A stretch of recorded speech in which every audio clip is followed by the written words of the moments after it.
कि मैं उमर बिन मुख्तार अंसारी अगर उनका आधा भी हुआ तो आपको कभी पीठ नहीं दिखाऊंगा। और सभी का खून है शामिल यहाँ की मिट्टी में, किसी के बाप का हिंदुस्तान थोड़ी। और इस घर खानदान का एक बच्चा भी जिंदा है तब तक गरीब, मजलूम, बेसहारा, यतीम इन पर जुल्म नहीं होने देंगे।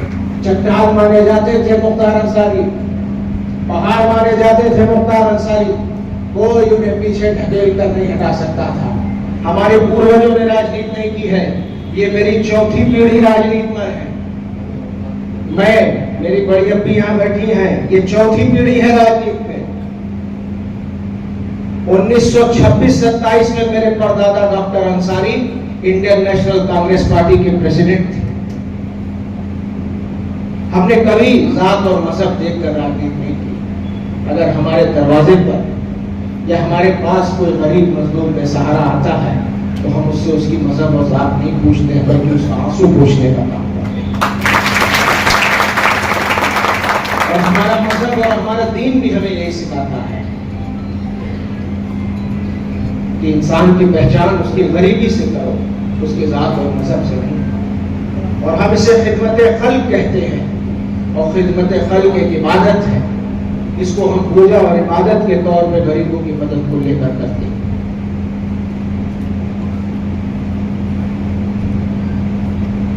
आज ये कहते हैं आजादी का अमृत महोत्सव है।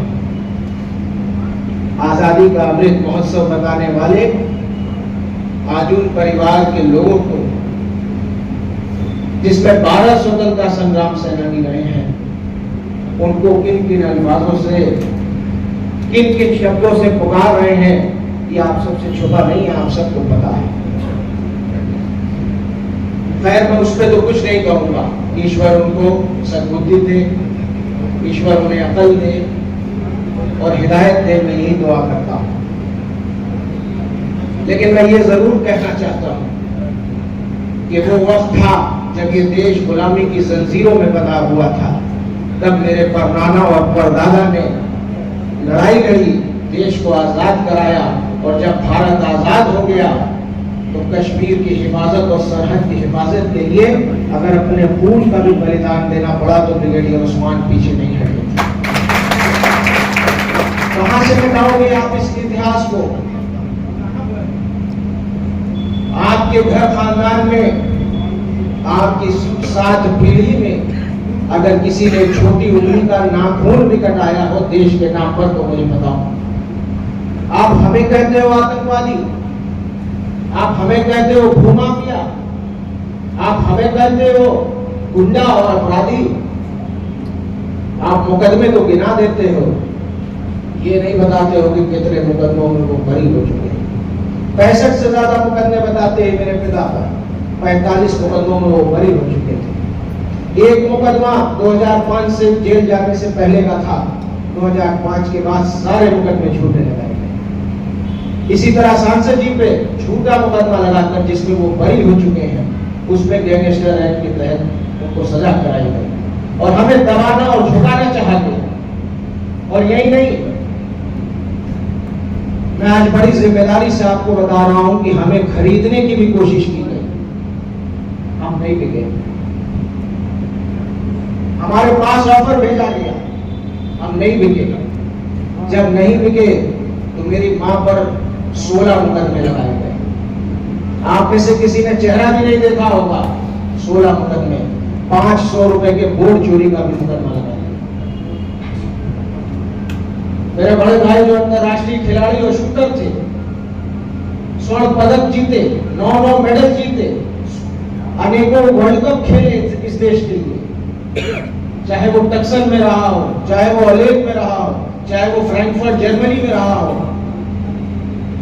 मेरे बड़े भाई अब्बास अंसारी ने इन प्रतियोगिताओं में भारत के शूटिंग टीम के कप्तान होने की हैसियत से हिस्सा लिया। उनके ऊपर झूठे मुकदमे लगा दिए गए।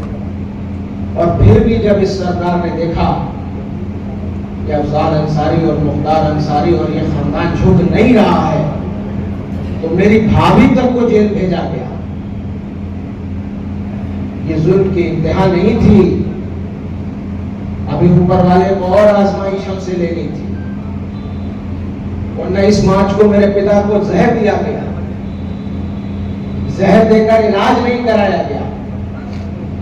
आपने कभी सुना है कि जो व्यक्ति आईसीयू में भर्ती हो उसको वार्ड में भी नहीं शिफ्ट किया जाएगा, 12 घंटे बाद उसी बांदा जेल की कालकोठरी और तन्हाई बैरिक में वापस भेज के उनकी मौत का इंतजार किया जाएगा। इसको आप सुशासन कहते हो? इसको आप सबका साथ सबका विकास कहते हो?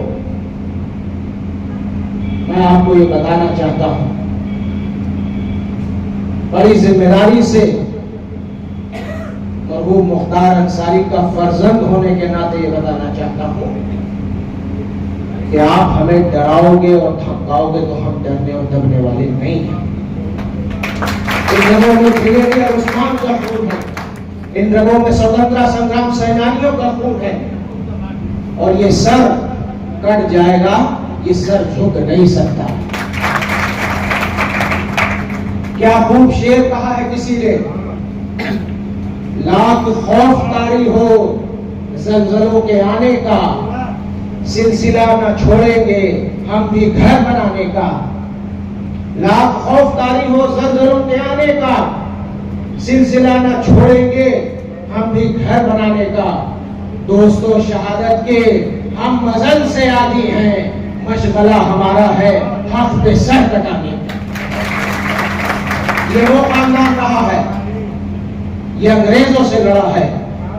जब गोरे अंग्रेज थे तो इस देश को आजाद कराने में अपना बलिदान दिया है। आज काले अंग्रेज हमको गुलाम बनाना चाहते हैं और हम दोबारा उनसे लड़के अपने संविधान को, अपने वोट देने के अधिकार को बचाएंगे। इस लड़ाई में मैं अकेला नहीं हूं, हजारों लाखों और करोड़ों के संख्या में आप सब हमारे साथ खड़े हैं। आपकी आंख में जो प्यार है, जो भाव है, वो मुझे महसूस हो रहा है। इसलिए मैं आपसे यही कह के अपनी बारी को विराम दूंगा कि इस चुनाव को चुनाव मत समझिए, इस चुनाव को चुनौती समझिए और चुनौती समझ के इसको एक्सेप्ट करें। और चुनौतियां ऐसे नहीं दी जाती हैं, जब चुनौतियां आती हैं तो उसका फिर पूरी ताकत के साथ सामना करना पड़ता है। इसलिए जिसकी जो क्षमता है, जो एक गली जा सकता है वो एक गली जाए, जो 1 किलोमीटर जा सकता है वो 1 किलोमीटर जाए, जो 20 किलोमीटर जा सकता है वो 20 किलोमीटर जाए। लेकिन इस चुनाव को खुद अफजाल अंसारी, मुख्तार अंसारी और उमर अंसारी और नुसरत अंसारी बन के आपको लड़ना।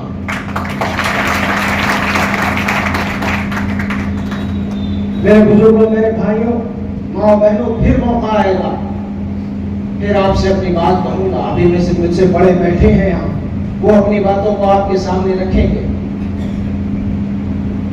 लेकिन एक बात आपको जाते जाते विश्वास दिलाना चाहता हूं कि अगर आखिरी कदम मजबूती से हमारे साथ चल दिया तो केंद्र में जो मोदी जी की सरकार है वो सरकार फिर रह नहीं जाएगी, वो सरकार खत्म हो जाएगी। आपको गाजीपुर तो जिताना ही है, लेकिन जब आप साइकिल पे बटन दबा रहे होंगे 1 जून को, तो अपने दिमाग में ये बना लीजिएगा कि ये बटन यहाँ का सांसद भी बना रहा है और ये बटन प्रधानमंत्री को भी बदलने जा रहा है। मेरे भाइयों, बुजुर्गों, माँ और बहनों, आपसे जो अपार स्नेह मिला है, जो जन समर्थन मिला है, जो दुआएं मिली हैं, वो हमारे जख्मों पे कहीं ना कहीं मरहम बनकर लगी है। और हमारे जख्मों पे मरहम बनकर आपकी दुआओं, प्यार और आशीर्वाद ने हमें एक नई ऊर्जा दी है, नई शक्ति दी है, नई ताकत दी है। और मैं पूरे यकीन से आपको ये बता दूं कि जब तक इस घर खानदान का एक बच्चा भी जिंदा है, तब तक गरीब, मजलूम, बेसहारा, यतीम इन पर जुल्म नहीं होने देंगे। चट्टान माने जाते थे मुख्तार अंसारी, पहाड़ माने जाते थे मुख्तार अंसारी, कोई उन्हें पीछे ढकेल कर नहीं हटा सकता था। मारा भी गया तो पीठ पीछे मारा गया, कोई लड़के मारने वाला नहीं था। इसलिए मैं आपसे बड़ी जिम्मेदारी से कह रहा हूं कि मैं उमर बिन मुख्तार अंसारी अगर उनका आधा भी हुआ तो आपको कभी पीठ नहीं दिखाऊंगा और आपके सामने आपके मान सम्मान के लिए आपके ढाल बनकर के खड़े रहेंगे। आज वक्त आ चुका है सियासत के इस दौर में अपनी वोट की ताकत से लड़ाई लड़िए और लड़ाई लड़कर इस सरकार को बदलिए। गाजीपुर तो रिकॉर्ड बनाने जा रहा है, कोई लड़ाई किसी से नहीं है। आपको रिकॉर्ड बनाने के लिए वोट करना है, आपको इतिहास बनाने के लिए वोट करना है और परेशान होने की, कंफ्यूज होने की जरूरत नहीं है। कहे तो जो कह दूंगा सो है, चाहे सांसद जी लड़ो, चाहे हमारा अपनी लड़ो, सब एक है। और मैं आपसे ये कहना चाहता हूं कि गाजीपुर की पूरी लोकसभा हमारा परिवार है और ये परिवार में अगर कोई दरार डालना चाहेगा तो वो नहीं डाल सकता।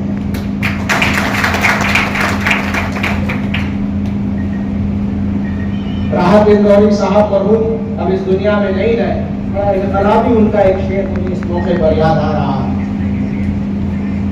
और आज की परिस्थिति के हिसाब से बिल्कुल सेट बैठता है। कह रहा हूं कि अगर खिलाफ है होने को जान थोड़ी है, दिल्ली की बात कर रहा हूं। अगर खिलाफ है होने को जान थोड़ी है, ये सब धुआं है, कोई आसमान थोड़ी है। और लगेगी आग तो आएंगे घर कई सदमे, यहां पे सिर्फ हमारा मुकाम थोड़ी है। जो आज साहिब मसनद है कल नहीं होंगे, जो आज साहिब मसनद है कल नहीं होंगे। किराएदार है, जाती मकान थोड़ी है और सभी का खून है शामिल यहाँ की मिट्टी में, किसी के बाप का हिंदुस्तान थोड़ी है।